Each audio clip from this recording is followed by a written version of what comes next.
यह यूपी के एक छोटे से गांव की तस्वीर है। एक व्यक्ति के बुलंद इरादों ने कैसे इस गांव के हर घर में उम्मीद की लौ जला दी। आज हम अपने खास कार्यक्रम मेरे देश की माटी में इसी गांव की कहानी दिखाने जा रहे हैं।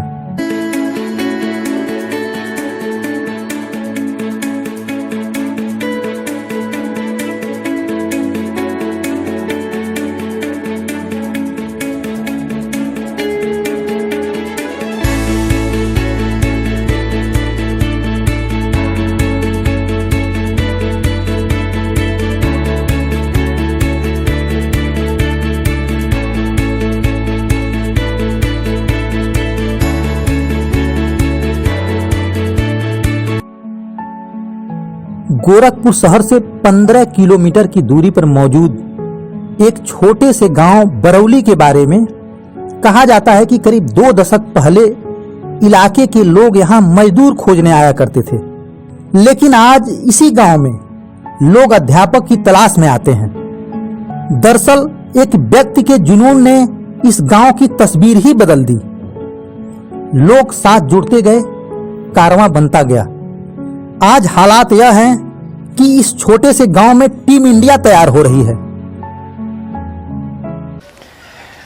मैं सर जब नवोदय में पास हुआ और मैं जब उस नवोदय विद्यालय में गया तो वहाँ स्कूल में बच्चों को ट्रैक सूट मिलता था और उन्हीं लोग को मिलता था जो पैसा जमा कर देते थे।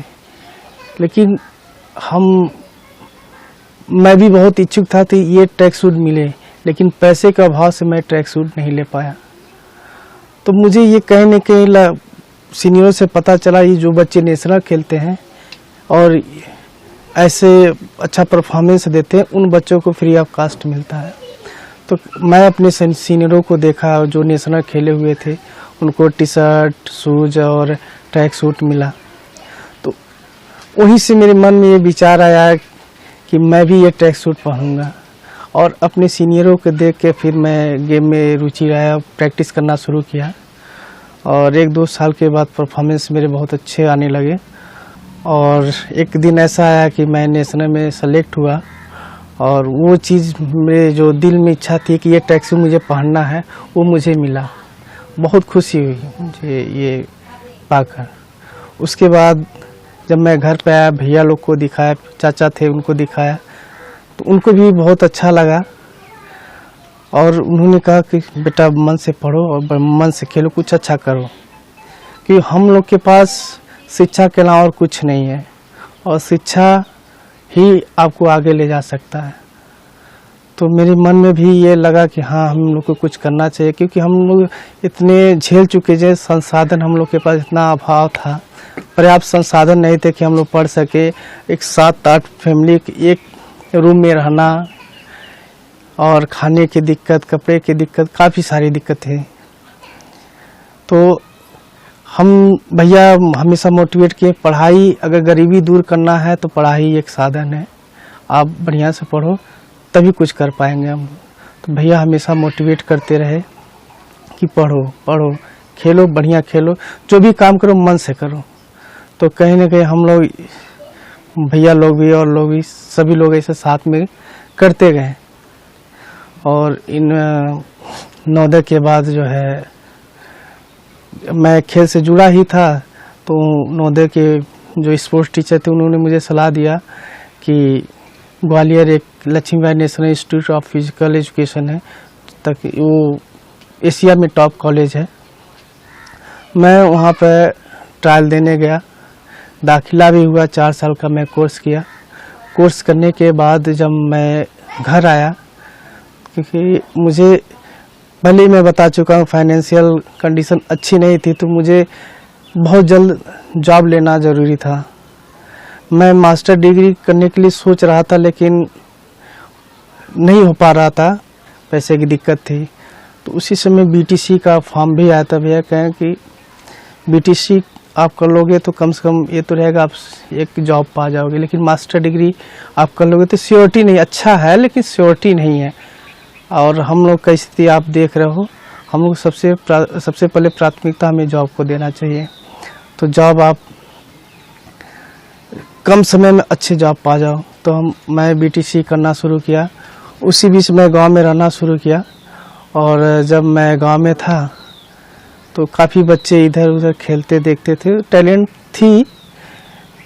तो मुझे ये लगा कि बच्चे अच्छा और कर सकते हैं, क्योंकि देखिए जब भी समाज में परिवर्तन करना हो तो बैक सपोर्टर और मोटिवेटर होना बहुत ज़रूरी होता है, जो कि मुझे भैया के रूप में दोनों बैक सपोर्टर भी थे और मोटिवेटर भी थे।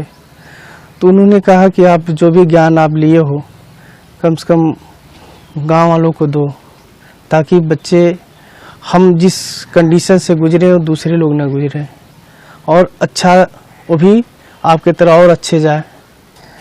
सर, हमारे गांव में खेल का माहौल बिल्कुल नहीं था और ना ही कोई ग्राउंड थे। मुझे ये गेम शुरू करने से पहले मुझे गांव वालों से संघर्ष भी करना पड़ा।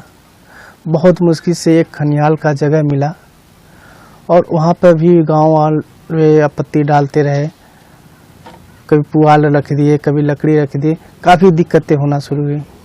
रही बात गेम का, तो गेम बहुत सारे गेम हैं। बैडमिंटन है, टेबल टेनिस है, वॉलीबॉल है, कबड्डी है, खो खो है, एथलेटिक्स है। ऐसे बहुत सारे गेम हैं जो मैं जानता हूँ, अच्छे तरह से जानता हूँ, वो मैं करा भी सकता हूँ। लेकिन सवाल ये था कि हमारे गांव में ये संसाधन मिलेंगे कैसे। तो मैं बहुत कुछ सोचते सोचते एक गेम को चूज़ किया जो बहुत ही अच्छा गेम रहा, जिसमें agility, flexibility, endurance, speed, coordination, ये सारे फिजिकल कंपोनेंट रिक्वायर होते हैं। और ये एक अच्छा एथलीट बनाने के लिए सारे कंपोनेंट आवश्यक होते हैं। एक अच्छा खिलाड़ी बनाने के लिए सारे कंपोनेंट आवश्यक है। और खो खो ऐसा गेम था जिसमें ये सारे, जैसे स्पीड हो गया, खो खो में स्पीड भी चाहिए, इंड्योरेंस भी चाहिए, फ्लेक्सिबिलिटी चाहिए, कोऑर्डिनेशन चाहिए, ये सारे चीज़ इस खो खो गेम में है। और खो खो खेलने वाला बंदा फुटबॉल भी खेल सकता है, हॉकी भी खेल सकता है, क्रिकेट भी खेल सकता है, एक अच्छा एथलीट भी बन सकता है। तो मुझे ये गेम बेटर लगा ताकि ये बच्चों को कराया जा सके। और सबसे बड़ी चीज़ ये थी कि इस गेम को चुनने के लिए इसमें किसी संसाधन की ज़रूरत नहीं, मात्र 2 पोल और 1 ग्राउंड। जिले से लेकर नेशनल तक एवं 2 बच्चे इन्विटेशनल इंटरनेशनल मैच भी खेल चुके हैं। और ये फिलहाल कम से कम अगर बात किया जाए तो 20 बच्चे जो है नेशनल खेल चुके हैं, कम से कम, जिसमें सीनियर नेशनल भी है, जूनियर नेशनल्स और अंडर 14। और अभी पिछले साल 2019 में देवैया में नेशनल हुआ था। उस यूपी के टीम में 12 की जो टीम थी, हमारे 2 बच्चे थे, और यूपी की टीम ने सिल्वर मेडल प्राप्त किया। और सिल्वर मेडल प्राप्त करके जो खेलो इंडिया, जो यूथ खेलो इंडिया टूर्नामेंट हो रहा, गवर्नमेंट जो ऑर्गेनाइज कराई, उसमें हमारी टीम ने क्वालिफाई भी किया है। जो आगामी दिनों में टूर्नामेंट होने वाला है उसमें हमारे बच्चे पार्टिसिपेट भी करेंगे। और 2 बच्चे, विकास और विशाल, जो हमारे अच्छे प्लेयर हैं, उन लोग का भी सिलेक्शन खेलो इंडिया में हुआ है। तो ये अचीवमेंट हम लोग के लिए बहुत अच्छा कि गांव के प्लेटफॉर्म से खेलो इंडिया तक बच्चे जा रहे हैं। ऐसे तो बहुत सारे गेम हैं, बट हमें पता नहीं था। गांव में यहाँ पर प्रैक्टिस होता था तो हम आते थे देखने। तो बोले चाचा खेलोगे? हाँ, बोले हाँ खेलेंगे। बोले ठीक है आओ। आए तो अविनाश सर जो हमारे हैं वो प्रैक्टिस करवाते थे। उसके बाद से हमें अच्छा लगा खो खो, तो हम खेलना स्टार्ट कर दिए। हम 10th क्लास में थे तब से खेल रहे हैं। पहले हम स्कूल में खेले थे, उसके बाद वहाँ पे स्कूल में अविनाश सर करवाते थे, तो वहाँ से मतलब हम लोग यहाँ पे फिर प्रैक्टिस करने आए, फिर यहाँ से हम लोग खेलने गए। स्टेट खेलें, फिर नेशनल, फिर इंटर यूनिवर्सिटी। सारे बच्चे खेलते थे तो हम भी आते थे, तो हमको अच्छा लगा। तो मेरे चाचा, उपेंद्र चाचा, तो वो बोले कि खेलोगी? तो बोले हाँ हम खेलेंगे। तो तब से आ रहे हैं खेलने। सर क्रिकेट हम लोग पहले खेलते थे, लेकिन उतना हम लोग को गाइडलाइन नहीं मिलता था सर। लेकिन हम लोग जैसे इधर गांव में मतलब बच्चे घूमते रहते हैं, कोई काम अच्छा मतलब गाइडलाइन नहीं मिल पाता है। तो जो हमारे अविनाश सर कोच हैं वो आए अपना पढ़ाई पूरा करके ग्वालियर से बीपीएड कंप्लीट करके, तो वो देखे कि बच्चे इधर उधर घूम रहे हैं तो उनको गाइडलाइन दिया जाए। तो उनके बदौलत उन्होंने गाइडलाइन किया, हम लोग को अच्छे लेवल पे गए और जो भी हम लोग का पढ़ाई का लेवल रहा, एजुकेशन लेवल रहा, सब इन्हीं की बदौलत है सर। कुछ बच्चे ऐसे घर हैं सर, मतलब उनके बहुत अच्छे घर से नहीं हैं, लेकिन उनको भी सपोर्ट करना, पैसों के बदौलत प्रैक्टिस करवाते हैं, अपना निःशुल्क प्रैक्टिस करवाते हैं, किसी से कोई शुल्क नहीं है सर। और किसी बच्चे को किसी चीज़ की ज़रूरत है वो भी पूरा करते हैं। मतलब हर तरह से इनका योगदान रहता है ताकि बच्चे आगे बढ़ते रहें। जब यहाँ पे गेम होता था तो हम ऐसे ही आते जाते थे यहाँ पे, तो हमने देखा, हमें इंटरेस्ट लगा इस गेम में। तो फिर हम अपने अविनाश सर से बोले कि सर हम भी खेलना चाहते हैं। तो बोले ठीक है बेटा, कल से आओ। तो हमने आना शुरू किया। और मैं आया तो सबसे पहले अविनाश सर से पूछा कि सर मैं भी खेलना चाहता हूँ। तो उन्होंने कहा कि ठीक है, कल से आ सकते हो तुम। उसके बाद मैं ज्वाइन किया और खेलना स्टार्ट किया। सबसे पहले तो ये मेरे बड़े भैया लोग मेरा साथ दिए कि अच्छा कर सकते हो तुम। मेरे अविनाश सर जो उंगली पकड़ चलना सिखाते हैं वो उन्होंने किया और अच्छा लगा, उनकी बात भी मानी मैंने और कुछ अच्छा करने को सोचा। और मैं स्टेट नेशनल जो भी खेला हूँ उन्हीं के बल पे खेला हूँ और आगे खेलना चाहता हूँ। खेलो इंडिया खेलों में सिलेक्शन हुआ है। और ताकि बच्चे, जैसे कि हमारे यहाँ 3 से 4 महीना खेलने में जो इनकी प्रतिभा थी झलक के जब सामने आई, तो यह जिला लेवल न लेकर मंडल लेवल टॉप की। जब मंडल लेवल हो गया तो जोश उल्लास गार्जियन के मन में भी आ गया और फिर बच्चे जो भी सुविधाएं होती थी गार्जियन लोग मीटिंग में आना शुरू कर दिए। फिर उसके बाद में बच्चे हमारे प्रदेश लेवल पर जाना शुरू कर दिए और सुबह या शाम जब भी टाइम मिलता था अविनाश जी को, वो अपना समय देकर के बच्चों को, गार्जियनों को संदेशा देकर बुलवा लेते थे। उसके बाद में खिलाते गए, प्रदेश लेवल हमारे बच्चे खेले, यहाँ तक कि मेरी बच्ची भी प्रदेश लेवल खेलते हुए नेशनल लेवल तक गई। अब शायद मेरे दुर्भाग्य, मैं अपने आप को कहूँ मैं दुर्भाग्यशाली हूँ या तो मेरी बच्ची का दुर्भाग्य है, लेकिन मुझे नहीं लगता मेरा दुर्भाग्य था कि खेल में बहुत अच्छा खेली, इंटरनेशनल सिलेक्शन होना ही था। लेकिन हमारे जो ग्राम सभा से लेकर के कोच थे अविनाश जी, अगर वहाँ उस समय वह रहे होते तो कहीं न कहीं मेरी बच्ची का चयन वहाँ इंटरनेशनल पे चयन हो गया होता। हमारी ये बच्ची है, जब यहाँ मैं खेलने भेजा उसके पहले यह बार बार तबीयत खराब होता था। हमने डांट के कहा जाओ वहाँ बच्चे खेल रहे हैं, तुम जाओ खेलने। जब से यहाँ खेलने आई तब से इसकी बीमारी ही भाग गया। तो जिस बीमारी को लेकर के ग्रसित थी कि हम बीमार हैं, हमें भी दर्द था, बच्ची हमारी है, बीमार होगी तो मुझे परेशान होना है। आज जब वो खेलने आ रही है और उसके बाद में जब देखे कि मेरी बच्ची खेलने से सही हो गई और खेल में भी आगे बढ़ रही है, जिला लेवल और उसके बाद में मंडल लेवल, प्रदेश लेवल, नेशनल तक गई, तो खुशी न पूछा जाए। खुशी व्यक्त किसी शब्दों में किया ही नहीं जा सकता है। ऐसा कहा जाता है कि बहुत से लोग गरीबी और सुविधाओं के अभाव में भी इतिहास रच देते हैं। ऐसा ही कुछ कर दिखाया बरौली के रामाज्ञा चौहान ने। इलाके के लोग इन्हें नवोदय वाले मास्टर साहब के नाम से जानते हैं।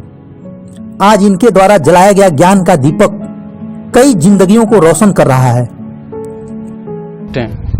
बचपन में एक मन में बात आती थी कि गरीबी कैसे दूर होगी। हमारे चाचा जी थे, स्वर्गीय चाचा डॉक्टर विक्रम प्रसाद जी, वो हम लोगों को मोटिवेट करते थे कि देखो तुम लोग पढ़ोगे तो अभी गरीबी दूर होगी। और मेरे मन में भी यह बात बैठता रहा और पढ़ाई शुरू की और हाई स्कूल इंटर पास करने के बाद मैं देखा कि और भी बच्चे इधर उधर घूम रहे हैं, तो उनके लिए क्या किया जाए, उनको भी मोटिवेट करते थे। हमारे चाचा जी कहते थे कि एक संस्था है नवोदय विद्यालय समिति, जिसमें बच्चे जाते हैं तो उनको निःशुल्क शिक्षा दी जाती है। उनको खाने पीने, रहने, खेलने, कूदने की सारी व्यवस्था निःशुल्क होती है। तो मेरे भी दिमाग में ये बात आता था कि क्यों न हम लोग भी उसमें प्रवेश किया जाए। तो हमारे छोटे भाई थे, हमको तो मौका नहीं मिला, लेकिन हमारे जो छोटे भाई थे सबसे पहले रमेश कुमार चौहान जी का, वो कक्षा 5वीं में पढ़ते थे, उनका फार्म हम लोग डलवाए और मेहनत किया गया तो पहली सफलता मिली तो बड़ा अच्छा लगा। फिर हमारे अड़ोस पड़ोस में भी यह भावना जगी कि हमारे भी बच्चे नवोदय विद्यालय में जाएं, तो उनको मैं सुबह शाम या रात में जैसे मौका मिलता था उनको अपने पास बैठा करके पढ़ाता था, खुद भी पढ़ता था। धीरे धीरे एक करके दो करके सबको सफलता मिलती गई। 1992 से 2020 तक लगभग में 200 बच्चों का सिलेक्शन हो चुका है। अगर आज सरकार की तरफ से जो विद्यालय संचालित नहीं होते तो गांव गरीब के बहुत सारे बच्चे ऐसे हैं जो स्कूल देख ही नहीं पाते और समझ ही नहीं पाते कि स्कूल होता क्या है। उसका एक साक्षात उदाहरण मैं अपनी ग्राम सभा को देना चाहता हूँ कि आज शायद नवोदय विद्यालय संस्था गवर्नमेंट की नहीं होती तो हमारे यहाँ का एजुकेशन लेवल इतना अच्छा नहीं हो पाता, क्योंकि हमारे यहाँ गरीबी थी और कोई भी गार्जियन ऐसा नहीं था जो अच्छे स्कूलों में या इंग्लिश मीडियम में पढ़ाने के लिए पैसा खर्च कर सकता था। लेकिन एक गवर्नमेंट की जो विद्यालय हैं, जैसा कि मैं बताना चाहता हूँ आपको कि मैं बेसिक शिक्षा परिषद में खुद प्रधानाध्यापक पद पर कार्यरत हूँ और मैं ग्राम सभा में देखता हूँ बहुत सारे गार्जियन ऐसे हैं जो अच्छी शिक्षा देने के लिए या इंग्लिश मीडियम विद्यालयों में देने के लिए उनके पास पैसा नहीं है। तो अगर ये गवर्नमेंट की संस्था विद्यालय नहीं होती तो ये बच्चे कैसे पढ़ पाते। रामाज्ञा चौहान के प्रयास से सैकड़ों ऐसे बच्चों का भविष्य बन गया जो शायद ही कभी अच्छे स्कूलों तक पहुंच पाते। रामाज्ञा के इस नेक काम में उनका पूरा परिवार साथ खड़ा रहता है। फिलहाल हमारी पूरी टीम को इजाजत दीजिए।